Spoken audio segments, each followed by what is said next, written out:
Welcome to The Truth of Your Reality, podcast 2.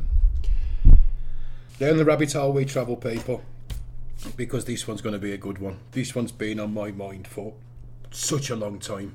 I've shared this with very few people. I want to explore consciousness. There seems to be a lot of debate scientifically as to where it resides in the human brain, because they can't seem to pinpoint it. Interesting. And also, there seems to be a start point as to where consciousness began. Obviously, this start point is reference to humanity, as the powers that be have deemed you need to have certain things to be conscious, which is interesting. I think I'm bringing this to the table because of how absolutely shocked and disgusted I was a few weeks ago to hear that the government had voted as to whether animals were sentient and had feelings. I was so shocked when they voted no. Apparently animals haven't, and this is just ridiculous. Anybody who's kept animals, anybody who has pets, anybody who watches documentaries will see animals doing all crazy kinds of stuff that's usually familiar, that we only kind of perceive to happen within humans. Just some examples: I've seen documentaries of groups of male dolphins using a pufferfish to get high because of the hallucinogens and the effects of the toxins when they pass. They call it on the documentary. They name this little display passing the puffer, which I thought was quite funny. This has also been shown in lemurs in Africa, who'll grab hold of these giant millipedes, bite them, not to hurt them, but bite them so that the millipede repels and dishes out. It's like a repellent, a toxin. The lemur then rubs this juice all over its fur, under its armpits. One of its primary uses apparently is an insect repellent, but it also mashes the life out of the lemur to the point where I watched this video and lemurs were falling out the trees just with a look of absolutely stoned on the face, absolutely out of there. I've seen videos of monkeys in India climbing to the top of local, what look like telegraph poles, to jump into troughs of water like children would at a fun fair or at a water park. I saw a video once of a lady that befriended a moray eel off the coast of India, and she visited this same spot every year, and this eel would come out and basically they'd give this lady a love and wrap herself around this lady's body as this lady was rubbing it. Have a look on YouTube, it's wonderful. I've seen documentaries and short videos of ladies taking in bumblebees and looking after them for the last few days of their life, and the bumblebee looking like it's attached to the person. So anyone who lives in a bubble of belief thinking that we're the only organism on this planet that has sentience and has consciousness and has feelings, well, you're so wrong. You're so wrong. In fact, I'm going to throw it right out there. Consciousness didn't begin. Consciousness has always been there. 14 billion years ago, there was not a Big Bang. 14 billion years ago, there was a Big Birth. This universe has been alive from day one. If you look at the definition of consciousness, it comes up that consciousness is the state of being aware of and responsive to one's surroundings. And number 2, a very human definition, a person's awareness or perception of something. Anyone who does gardening, let's forget about animals a second. Anyone who does gardening will see that a plant, it has certain chemical responses, phototropism. Certain chemicals will make it grow towards the sun. But you watch a plant, how it'll grow to its surroundings, how it'll look onto things to help it grow in a certain direction. I would even argue that plants are aware and are self-aware of the surroundings. We won't go into this now, but there's been a ton of study on this. Even people that talk to plants have had bigger yields. And there's a lot of scientific data to do with vibration and frequency that have somehow helped these plants, fruits, etc. create bigger crops just through showing love and affection.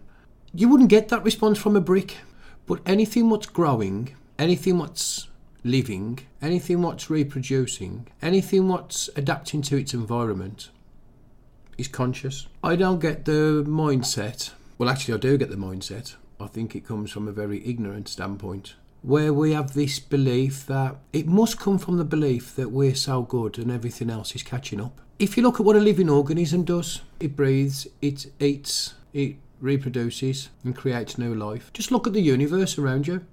Look how stars die. Look how stars are born in nebulas. Look how planets live, get born from stardust, clumps of rock coming together to birth a planet. And what happens on the planet? The planet grows life and sustains life, and from that life creates more life. Are we really still going to have this playground mentality where a Big Bang happened, and after a Big Bang happened, wow, at some point consciousness began. We still can't work out where it's located in the human brain, or A, B, C, D and the other. We're still arguing in governments that rule the world, governments that dish out vaccinations to children, governments that give out vaccinations to adults, and the same governments have the mindset that animals have no feeling. What is going on? Stepping aside from this discussion just for one moment, what the hell is going on? That these people are in power and this has happened? It's crazy. Anyway, I don't want to lose sight of this discussion on consciousness. So the modern general belief is consciousness began somewhere, but I've put forward in this that the universe itself, it was a Big Bang and the universe is alive. If you look at the structure of a universe, from the space in between to the galaxies and the interaction, how planets obviously support stars and stars support planets and so on and so forth, there's lots of little separate, little's the right word, because in relation to the universe itself, everything's small. But there's lots of smaller parts contributing to make the whole function. Now, if you look at the human body, there are something like 50 trillion cells in the human body that all have different purpose and all have naturally different functions. Some regenerate over a few weeks, live and die.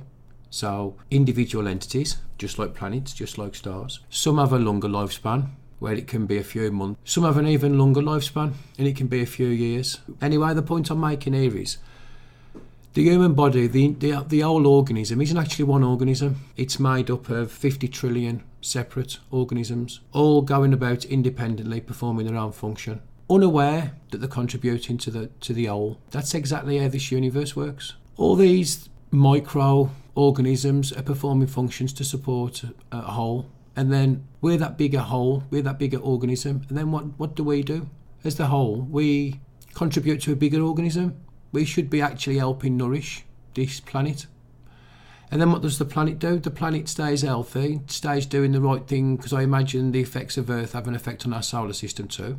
We'd be ignorant to even think for a second that they didn't. Now, what's interesting is as different cells seem to have different duration of lifespan, but contribute to the whole. This seems to be the same as the universe itself. We have a certain lifespan. The planet will have a longer lifespan. The star that we spin around will have a longer lifespan. The galaxy we live in will have a longer lifespan. For everything contributes to support the whole. So my argument, my discussion, my belief that I'm put forward, that the universe itself is conscious. I hope that what I've just said supports, firstly, the idea, theoretically, why it could work, because nature has patterns. And it seems to be the pattern of us and the pattern of the world around us that we can see and we can examine. If you take into account the nature of physics and what we're taught, which is correct with regarding energy, and you have to put something in to get something out, people just want to say the Big Bang just happened. It's crazy, because the rate of expansion is... It's actually been shown that the space itself, even though we're taught nothing moves faster than the speed of light, it does seem with recent studies that space itself, the dark stuff, moves much quicker. So the rate of expansion is far exceeding the rate of light. The theory that the universe is conscious, I will promise you I'll support with further videos as we look at some interesting science. The great thing, the problem with matter being the beginning of everything, is that with science you have to put something in to get something out. Now I'm going to go very deep here, but I've thought about this a hell of a lot. Modern science wants you to believe that there was a Big Bang, elementary particles, simple particles, primeval soup, all this stuff, created the initial forms of the universe, and it was void, and it was inert, and it was just matter clumping together. At some point, something had to spring into that matter, life. Now, I'm all for science, I love science. That theory of consciousness suddenly appear is an hard pill to swallow. And I know there's theories about our ancestors, that they were probably eating things like magic mushrooms, psilocybin, and these kind of drugs, plant-based drugs, raise consciousness. I've got no doubt that consciousness can be raised through certain practices and certain practices. I'll leave it there for now, from meditation to other courses of action. But we're not talking about elevating consciousness. We're talking with the modern theory that of creating consciousness spontaneously, boom, all of a sudden as thought. That's hard, that's difficult.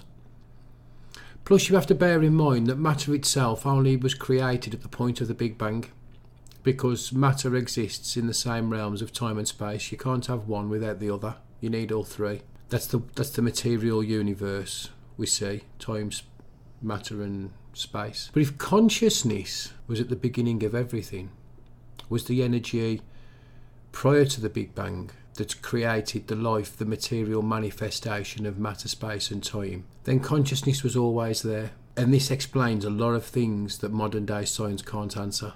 A hell of a lot of things. A universal consciousness that connects all. A universal energy that connects everything. That's the stuff of science books. It's just for some reason, from our human perspective, we dumb down the grandness, the grandeur of the universe itself, and we dumb down, for some reason, the greatness of ourselves and our connection to that universe. There's an energy, and it knows all, and it creates all, and we're all part of it, and that's consciousness. A vast ocean of beautiful, flowing, creative consciousness that wants to evolve, that wants to learn. Trust me, one of the biggest illusions that gets put out there is the fact that people can't believe in God and believe in evolution. Those are people coming from these religious textbooks versions of God. If the universe is alive and you want to attach a name to it, you can call that universe God. It's a living organism, and that connection, that connectivity runs through all of us. And what's evolution? Evolution is the universe learning and the universe growing.